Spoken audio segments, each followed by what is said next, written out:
So you had a long day and you are heading home in a crowded bus. On an ordinary day, the overpowering odor of sweat in the air would take over and make it impossible to focus on anything else. But today is different. You have a lot of work to do in the evening. You go through the to-do list in your head and feel confident to finish everything. But as soon as you enter your home, a wave of exhaustion takes over you, pulling you under its weight like heavy chains. The sofa winks at you.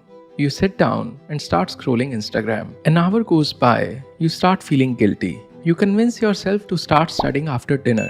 But dinner and Netflix always go together. What was intended to be a simple meal turns into a 2-hour Netflix binging session. There is no time left in the day to accomplish anything. You promise yourself to wake up early tomorrow morning, but we all know how that goes. If there is one thread that ties us all together as humans, it's the thread of procrastination. We have all been in a situation where the work keeps piling up and we cannot find any motivation to get started. Be it house chores or school assignments, it seems impossible to get anything done in the evening because we always feel so tired. But there are a few things that you can do to get past your fatigue and make your evening super productive. But before we get there, we need to first understand why we feel so tired all the time. Knowing this can solve the problem at its core and help you be less tired and more productive in the evening. Your fatigue might be due to medical reasons like vitamin D or iron deficiency, but I am not a medical expert, so will not cover those here. For most people, chronic fatigue can happen due to two main reasons. To understand the first reason, we need to go deep into the ocean to meet our best underwater friend,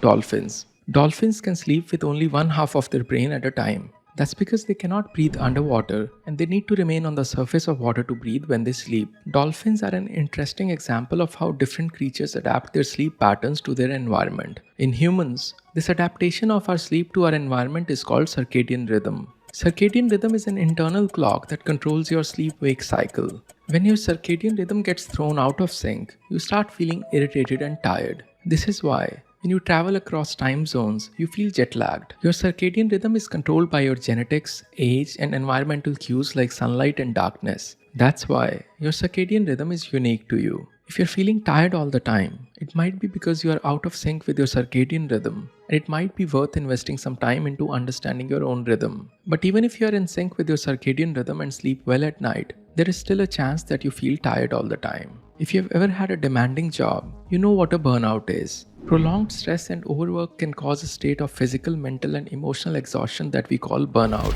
But do you know that there is another kind of burnout that's called dopamine burnout? Dopamine is a hormone that helps you stay energetic and stay motivated. Dopamine burnout is a state in which your brain runs out of dopamine because it has been working too hard to produce it. This usually happens when a person engages in activities that lead to intense dopamine release, such as drug abuse, gambling, or excessive use of social media. When brain's dopamine system becomes depleted, it can lead to decrease in energy levels. This can result in the feeling of fatigue and exhaustion. So if you have been spending a lot of time scrolling Instagram, cutting back on social media can instantly make you more energetic in the evenings. Now that you know how to be less tired after coming back from school or work, let's see how you can make your evenings more productive. I don't know about you, but every time I open my notebook in the evening, my eyes start feeling heavy, as if every word on the page is casting a hypnotic spell on my eyelids, enticing them into a dreamy slumber. This usually happens when you mindlessly flip through a book or watch lectures without really understanding anything. This way of learning is called passive learning.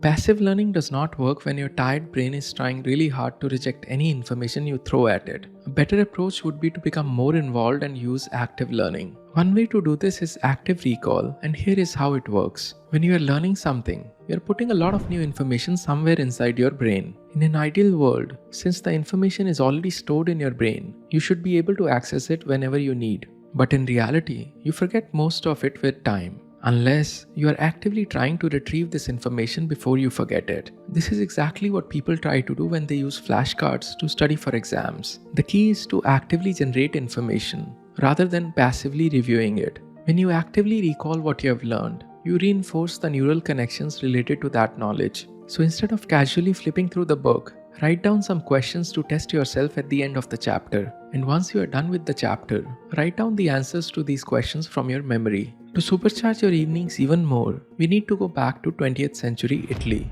In the 1980s, a young Italian student named Francesco found himself entangled in a web of distractions and procrastination. He was struggling to finish his assignments and was always running behind in class. Little did he know that the solution to his problems was just a few steps away. In his kitchen was a peculiar timer shaped like a pomodoro, which is an Italian word for tomato. He set the tomato timer to 25 minutes and committed himself to focused work. At the end of 25 minutes, he rewarded himself with a 5 minutes break and went back to studying. He named this method of studying after his timer, and the Pomodoro technique was born. It's very hard to commit yourself to long hours of study when you are already tired. Pomodoro technique helps you overcome that inertia by dividing your study sessions into small 25-minute chunks. 5-minute breaks ensure that you get to periodically rest your brain that's already exhausted. Knowing that a short break awaits at the end of 25 minutes motivates you to stay focused and avoid distractions. Another advantage of using Pomodoro is that it makes you aware of how time is passing and helps you plan better. There are many videos on YouTube that can help you seamlessly integrate Pomodoro technique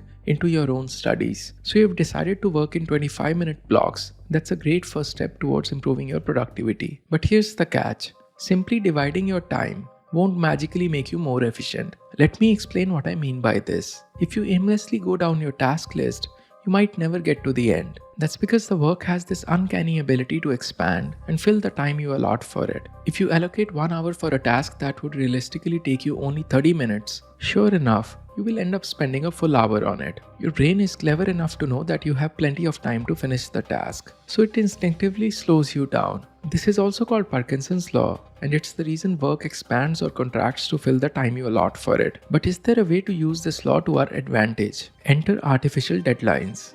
By setting deadlines, you create urgency in your work, extracting maximum productivity from every 25-minute block. In a way, this gamifies your study session. With every passing deadline, you will experience a sense of accomplishment that will push you closer to your ultimate goal. But before you break your study session into smaller chunks, use active recall and set artificial deadlines for yourself. I want you to do one thing.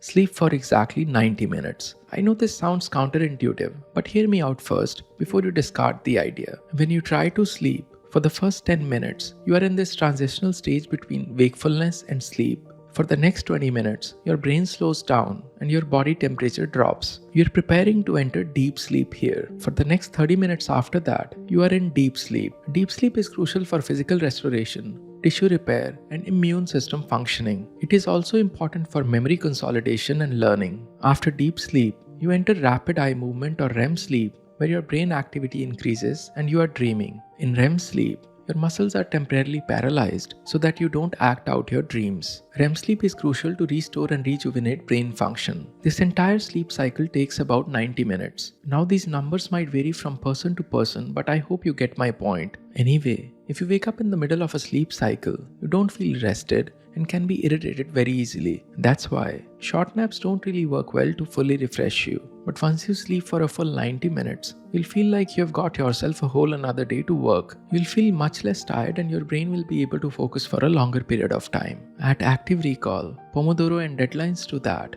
and you're looking at a highly productive evening. All of that is great, but have you ever wondered how some people are able to study much more than you in the same amount of time? If you want to know how to study more in less time, watch this video.